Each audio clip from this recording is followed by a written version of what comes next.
Muy buenas noches, bienvenidos a otro programa de Plataforma. Ya se acabaron las elecciones, ya tenemos presidente electo, ya está todo confirmado. Mañana le van a entregar las credenciales al presidente electo, por lo tanto, ahora viene la hora de la realidad y es cómo está el país, cómo está la economía. Vamos a hablar un poco sobre algo que hemos dejado bastante de lado todos. Han habido muchas propuestas en toda la campaña política, pero hoy es el momento de ir tomando ya decisiones. El equipo de transición se va a conformar en estos días. Ya el equipo de transición del gobierno saliente pues ya está conformado, ya se sabe quiénes son las personas que van a estar entregando el gobierno. Todavía falta el conocer quién va a ser el equipo de transición del presidente electo Bukele, pero ya esperamos que en estos próximos días se pueda ir dando ese proceso. Ahora, ¿en qué consiste un proceso de transición?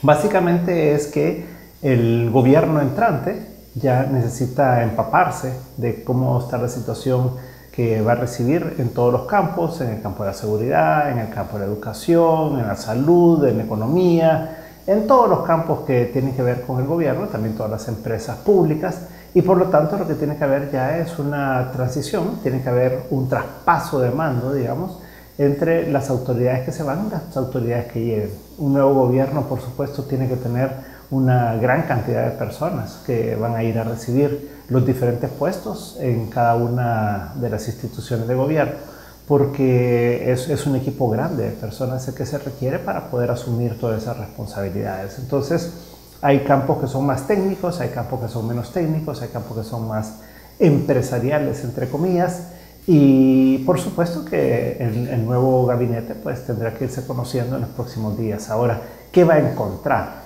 Y concentrémonos en la parte que a nosotros nos interesa, que es la parte económica.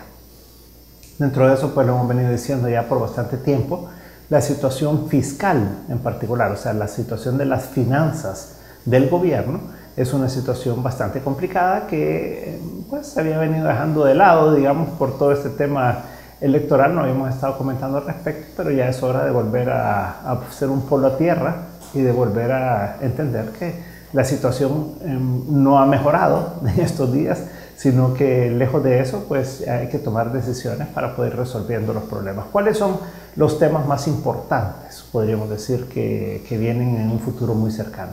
Lo primero es el financiamiento de este año. Se ha hablado que el gobierno saliente ha estado gastando más de lo que debería, que ha estado contratando personal, se ha estado tratando de blindar, se dice, a muchos empleados públicos. Eso quiere decir que lo están pasando de contrato a lo que es ley de salarios, porque la ley de salarios, como sabemos, vuelve más difícil el que se pueda despedir a una persona, mientras que el contrato se vence, se termina y ahí acaba la relación laboral. Entonces, todo eso pues va a ser el primer paso que va a tener que dar el próximo gobierno, y es definir todas estas personas que han sido contratadas ilegalmente, porque la ley establece que 6 meses antes que tome posesión un nuevo gobierno, pues el gobierno anterior no puede estar contratando personas.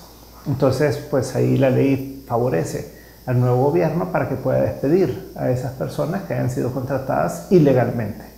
Pero pues eso va a ser una labor bastante intensa, bastante difícil, que no va a estar exenta de protestas, obviamente, por las personas que van a ser afectadas, y más considerando pues que las personas del FMLN suelen ser bastante conflictivas en ese sentido. Así que ese va a ser el primer reto. Ahora, ¿por qué es importante este reto? Porque al final de cuentas es la planilla del gobierno, es cuánto gasta el gobierno en personal. Y ese gasto ha crecido significativamente en los últimos años. Son más o menos 40.000 plazas nuevas las que se han abierto. Recordemos que cuando el FMLN tomó posesión allá por el 2009, había más o menos entre 110 y 115.000 empleados que tenía el gobierno, y ahora lo está entregando con más de 160.000 empleados. Eso implica pues que la planilla ha crecido significativamente en estos años, y por lo tanto habrá una necesidad de racionalizar toda la burocracia y las necesidades de personal dentro del gobierno. Ese es un primer reto que es bien complicado, porque obviamente toca muchos intereses, toca a muchas personas, y eso pues tendrá que hacerse de una manera muy profesional en base a evaluaciones del desempeño. Dentro de esto, en la parte salarial también está todo el tema de los escalafones.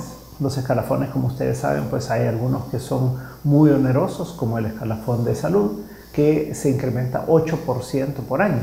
Se supone que hay una evaluación del desempeño y que no todo el mundo debería subirse el 8%, sino que debería ser en base a cómo ha venido desarrollando su trabajo, pero en general es un incremento automático el que se da. Por lo tanto, ahí pues va a tener que entrar el nuevo gobierno a evaluar esa situación en cuanto primero, si continúa con ese escalafón como está. Si no, hay que buscar una reforma legal que tiene que pasar por la Asamblea Legislativa. Si por el otro lado decide quedarse con ese escalafón, entonces, ¿cómo va a ser para evaluar el desempeño del personal que labora dentro del Ministerio de Salud? ¿Y cómo va a ser entonces para determinar cuánto será el incremento porcentual del salario que tendrá cada persona año con año?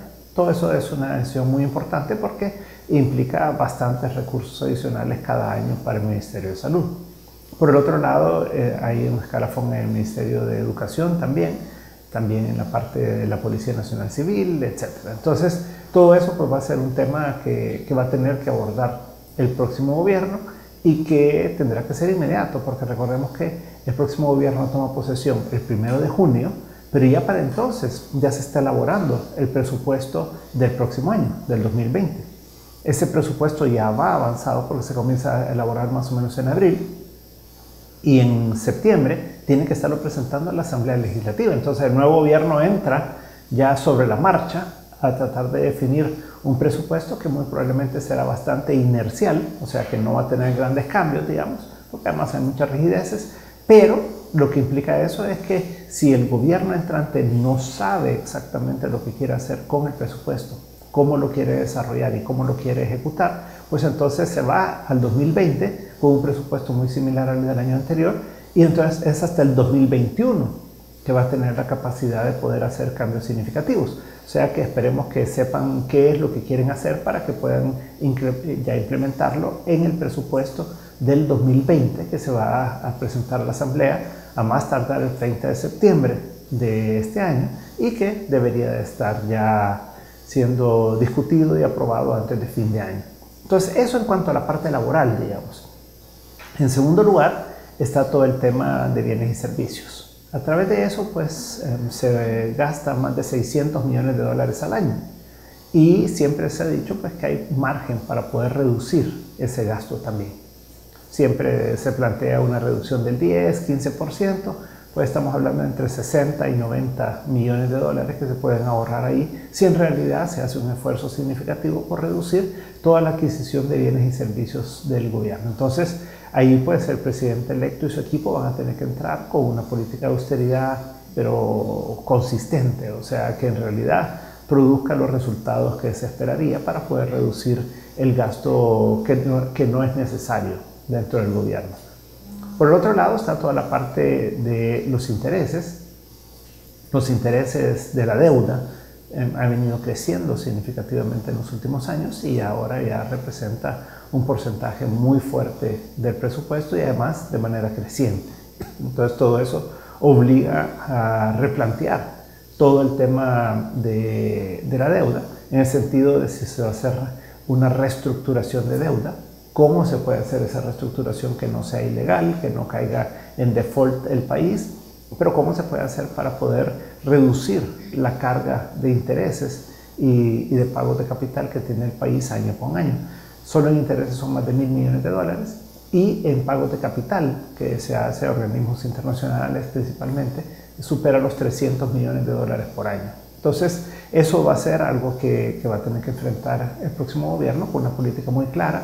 No es algo que lo puede hacer desde el primer día, pero que tiene que tenerlo en el radar y que tiene que pasar a trabajarlo y a buscar alternativas para poder reducir ese gasto. Dentro de la parte de la deuda, recordemos que hay varios elementos. Uno es que la Asamblea Legislativa en diciembre aprobó un financiamiento por un poquito más de 1.300 millones de dólares.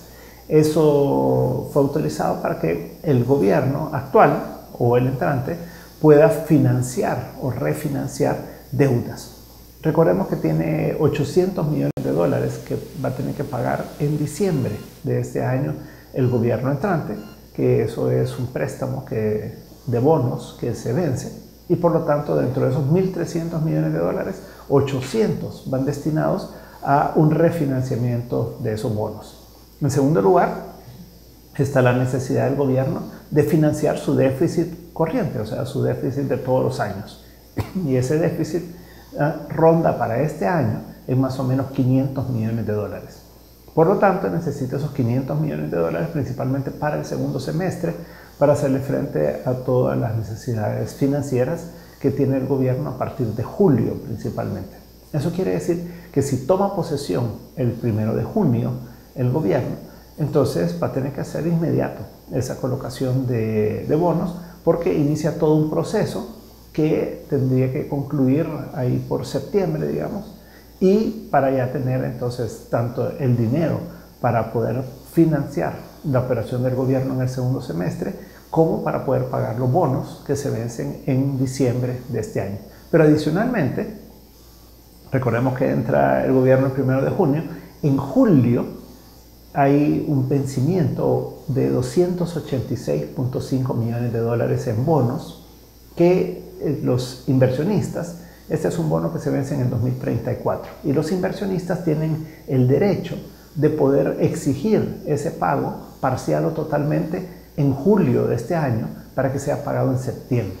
Para eso no hay una fuente de financiamiento a este día, por lo tanto el gobierno entrante tendrá que buscar una alternativa de si alguien se presenta a decir en julio, yo quiero que me paguen la proporción que sea de esos 286.5 millones de dólares en septiembre, tiene que tener una solución para poder pagar ese dinero. Entonces eso será otra necesidad inmediata también de financiamiento que va a tener el gobierno. Y adicionalmente a eso, lo que tiene es que ya arranca con el presupuesto, digamos, del 2020 con toda la discusión, y ahí también va a tener que haber financiamiento, porque obviamente no va a llevar el déficit a cero, pero alguna cosa que es muy importante es que va a tener que establecer el gobierno cuál va a ser su política de endeudamiento para los próximos años. Y pues obviamente para 2020, que será el año inmediato al cual tendrá que hacerle frente. Y ahí pues el tema de toda la discusión dentro de la Asamblea Legislativa y los votos para poder obtener bonos o financiamiento, pues es algo que va a tener que conseguir el gobierno entrante. Sabemos que no tiene diputados propios, más que, pudiéramos decir, nada más los 10 de Gana. Por lo tanto, tendrá que conseguir los 46 votos restantes para poder financiar las deudas del próximo año que pueda requerir enfrentar el gobierno, y por otro lado también el déficit normal. Entonces, en la parte financiera, en la parte de deuda, digamos, son retos bien inmediatos los que tiene el gobierno entrante. Hay formas de hacerle frente este año, pero dependiendo de cómo lo haga, de la capacidad que tenga para poder colocar bonos a nivel internacional y de la capacidad que tenga para poder enfrentar toda esta necesidad de recursos, pues va a depender su desempeño también. Recordemos que hay muchas ofertas electorales que se han hecho, tendrán que escoger cuáles son las apuestas que van a hacer y cómo las van a financiar. Y por el otro lado está todo el tema de las transferencias corrientes, que se llaman, que en síntesis son transferencias que hace el gobierno central a las alcaldías. Por ejemplo, el FODES es lo que ocupa gran parte de ese rubro, pero también está el tema de los subsidios. Los subsidios, ustedes saben, pues son bastante onerosos, son bastante fuertes los gastos que se tienen que hacer en lo que es gas propano, transporte público, electricidad, en útiles y zapatos y uniformes escolares, en la parte agrícola también, en los paquetes agrícolas, en agua potable, etc. O sea, hay una serie de subsidios que suman una cantidad significativa de dinero que supera los 300 millones de dólares, dependiendo del año, puede llegar hasta 500 millones de dólares por año. Entonces, el gobierno saliente hizo un esfuerzo en algún momento de reducir ese gasto, pero en el último año con el Plan 10 tendieron a incrementar ese gasto con miras a obtener un mejor resultado electoral, que no lo obtuvieron, pero que sí hay que hacerle frente a esos gastos. Entonces, todo eso es algo que también va a tener que enfrentar el próximo gobierno, de definir qué va a hacer con todos estos subsidios. Y por el otro lado está la inversión pública. En el tema de la inversión pública, pues siempre se tienen muchos deseos de hacer bastante inversión, pero las limitantes son dos. Uno es el dinero, o sea, el poder conseguir los recursos para poder hacer esos proyectos. Pero por el otro lado está también el tema de la ejecución. Y dentro de eso hay que recordar que lo primero es que para poder llegar a hacer algún proyecto de inversión pública, lo primero que hay que hacer es diseñar el proyecto. Y eso puede llevar un año y financiarlo puede llevar otro año y comenzar a ejecutarlo puede ser en un tercer año. Hay que ver entonces cuál es la cadena que trae de proyectos nuevos el gobierno saliente, si ha dejado proyectos ya avanzados que se puedan financiar y ejecutar a corto plazo, o si el nuevo gobierno va a tener que comenzar de cero y va a tener que comenzar a evaluar cuáles son los proyectos que le interesan y cómo puede hacer para diseñarlos, para evaluarlos, para establecer cuánto se requiere de recursos y después de dónde va a sacar esos recursos para poder financiarlos. Entonces, todo eso en la parte fiscal, pues es algo muy importante que tendrá que enfrentar el gobierno y muchas otras cosas más que no vamos a entrar en tanto detalle, pero lo que sí es que los retos son importantes y los retos son necesarios que los enfrente el gobierno para poder reducir el gasto, por un lado, para poder focalizar el gasto, y por el otro lado está toda la parte de ingresos. La parte de ingresos, leyendo el plan que presentó el presidente electo Nayib Bukele, pues hay muchas cosas que se plantean ahí. Habrá que ver si en realidad va a eliminar algunos impuestos como se plantea, como el CESC, por ejemplo, la Contribución Especial para la Seguridad Ciudadana. Vamos a ver qué pasa con el impuesto sobre la renta. Ha planteado una progresividad mayor en la renta. Ha planteado en el IVA el hacer exenciones y excepciones en alimentos y medicinas, lo cual no es conveniente, ¿verdad? Pero está planteado ahí. Y otra cantidad de cosas en la parte fiscal y tributaria, digamos, que es la parte de ingresos, que ha planteado el gobierno entrante en su plan de gobierno Cuscatlán. Así que todo eso pues lleva a que en la parte fiscal propiamente hay muchísimas decisiones que tomar y obviamente que el personal con el que lo va a hacer, el nuevo ministro, el nuevo viceministro de Hacienda, o los nuevos viceministros, porque son dos, uno de ingresos y uno de egresos, quiénes van a ser y qué capacidades tienen, qué preparación tienen para poder enfrentar todo esto. Y el último tema, que lo abordamos en un minutito nada más, es el tema del crecimiento económico. Recordemos que el empleo es algo que todo el mundo lo habló en la campaña, quienes decían que iban a generar 300.000 empleos en los 5 años, quienes decían que 400.000, quienes decían que 500.000, etc. Entonces, la pregunta es ¿cómo? ¿Cómo va a hacer el nuevo gobierno para generar condiciones para que pueda haber una mayor generación de empleo? Esa es una de las grandes apuestas. Habrá que ver cómo va a ser la relación con el sector privado, cómo va a ser la relación con los inversionistas internacionales, la capacidad que pueda tener para atraer inversión extranjera directa que pueda venir al país. Entonces todo eso es fundamental para poder determinar la capacidad de generación de empleo que vaya a tener el país. Pero además, en la medida que crece más la economía, hay más recursos, obviamente todas las personas que son contratadas van a pagar impuestos y por lo tanto eso genera una mayor recaudación de impuestos, pero también en la medida que hay más actividad, en la medida que hay más empresas, también hay más impuestos. Y todo eso le ayuda al gobierno para financiar sus necesidades de recursos para poder hacerle frente a los gastos. Entonces, el tema del crecimiento económico es un tema que ha estado pendiente realmente de resolver en el país por muchos años.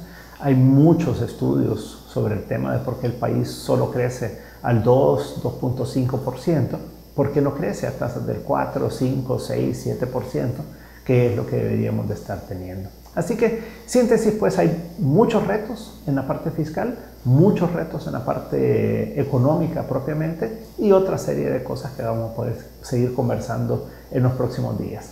Muchas gracias por habernos acompañado esta noche y nos veremos la próxima semana si el Señor así lo permite. Muy buenas noches.